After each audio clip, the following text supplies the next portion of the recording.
Halo semuanya, kembali lagi di Expert UKAI.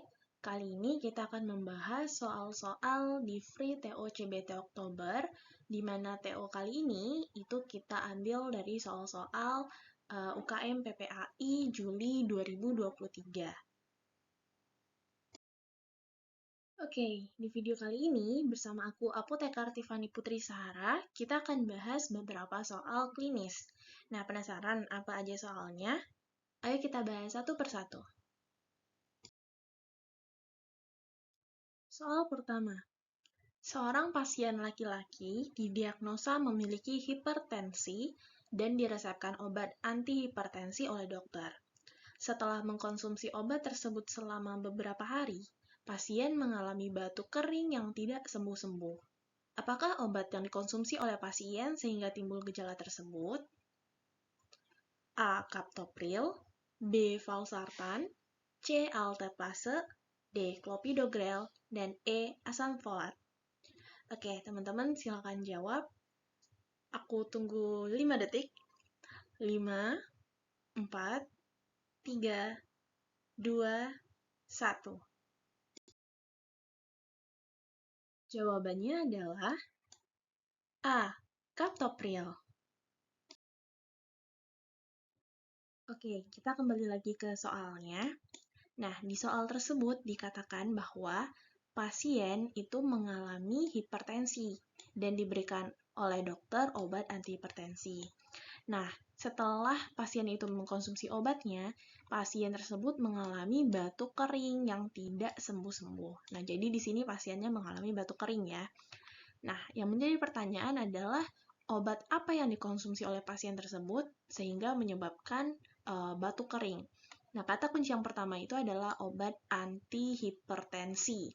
Karena yang diresepkan oleh dokter ke pasien tersebut adalah obat antihipertensi, maka kita cek di kunci jawabannya atau di pilihan jawabannya, mana saja obat-obat yang termasuk ke dalam kategori obat antihipertensi. Oke, yang pertama ada Captopril. Captopril itu adalah obat antihipertensi golongan ACI. Oke. Valsartan itu juga antihipertensi, itu golongan ARB. Kemudian ada Alteplase. Alteplase itu bukan ya teman-teman, itu TPA.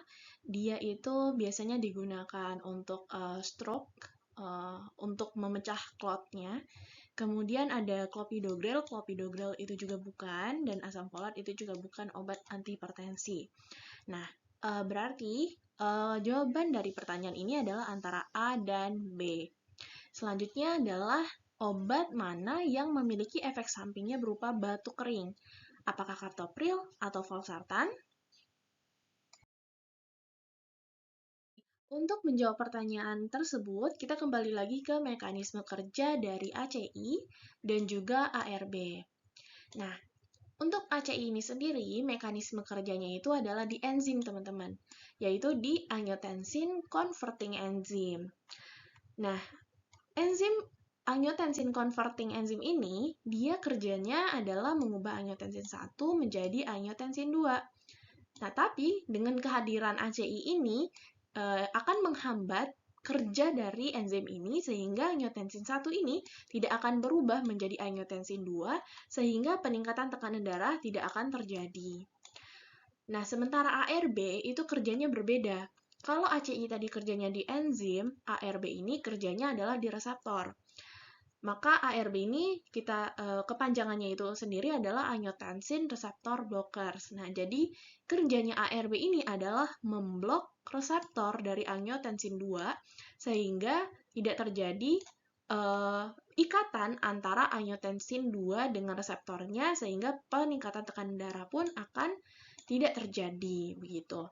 Nah, jadi bisa dilihat di sini teman-teman, mekanisme kerja ARB itu hanya sebatas di sini. Sementara ACI, karena mekanisme kerjanya itu di enzim, maka efeknya itu tidak hanya di angiotensin 1. Perubahan angiotensin 1 menjadi angiotensin 2, tetapi ternyata enzim ini juga berperan pada perubahan bradikinin menjadi metabolit inaktif.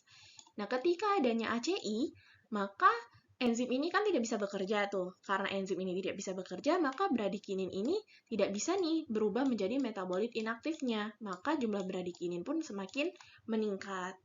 Nah, sementara bradikinin ini sendiri merupakan penyebab batuk dan angioedema yang bisa kita temukan pada pengguna ACI atau angiotensin converting enzyme inhibitor seperti captopril. Nah, maka dengan ini bisa kita katakan bahwa yang menyebabkan batuk itu adalah ACI, sementara ARB itu tidak memberikan efek samping berupa batuk kering.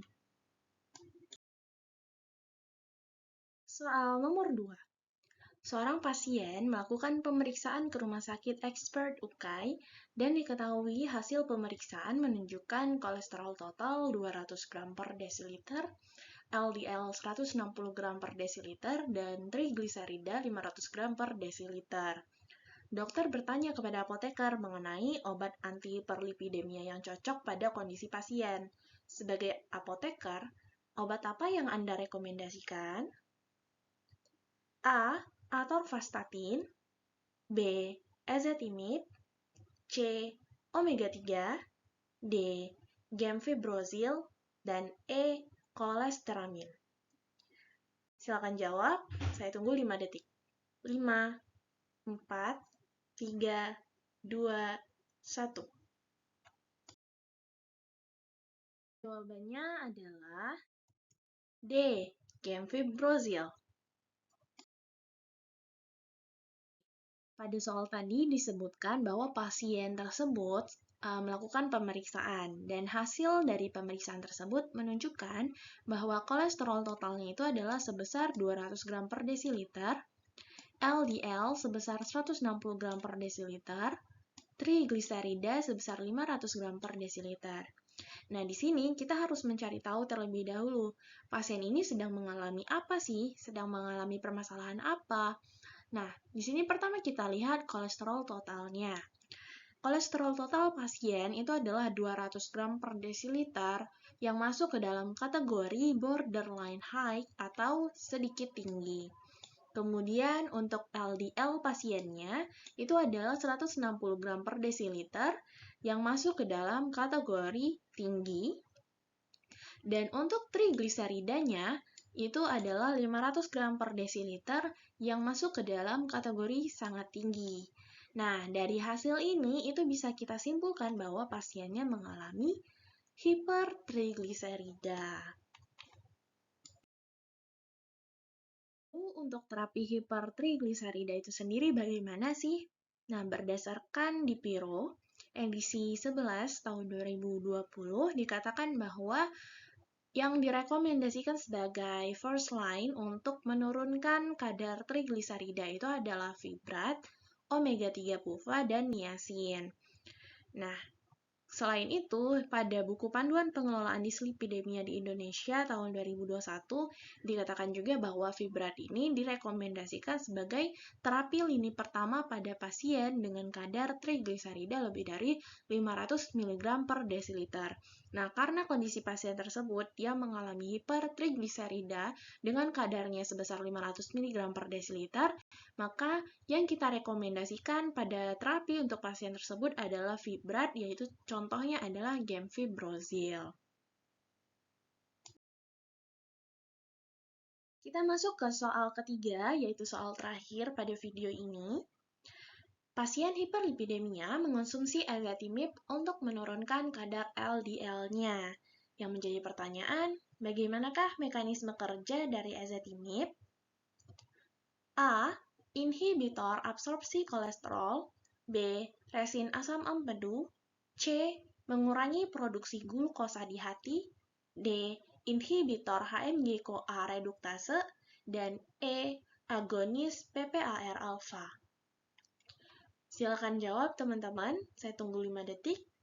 5, 4, 3, 2, 1. Jawabannya adalah A. Inhibitor absorpsi kolesterol. Kita kembali lagi ke soalnya. di sini yang menjadi pertanyaan itu adalah mekanisme kerja dari ezetimibe. Nah, untuk yang A ini sendiri, inhibitor absorpsi kolesterol itu emang mekanisme dari ezetimibe, nanti kita akan bahas.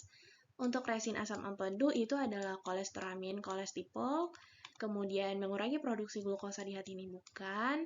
Kemudian untuk inhibitor HMG-CoA reduktase, ada yang ingat apa? Ya, statin.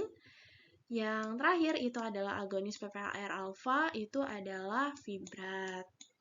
Nah, lalu jadi di sini jawabannya yang A, teman-teman. Untuk mekanismenya bagaimana? Ezetimibe ini kerjanya adalah menghambat absorpsi kolesterol di usus halus, seperti jawaban kita tadi. Nah, caranya gimana? Yaitu dia menghambat transporter dari si kolesterol-kolesterol ini, yaitu NPC1L1 atau Niemann PC1 like 1. Nah, jadi ketika kita makan, maka nanti kan ada kandungan kolesterolnya lah kan. Nah, kemudian akan diubah menjadi bentuk micellarnya atau menjadi lebih partikel yang lebih kecil. Nah, ketika ini kan saluran pencernaan ya, intestinal lumen, maka untuk dia bisa diserap,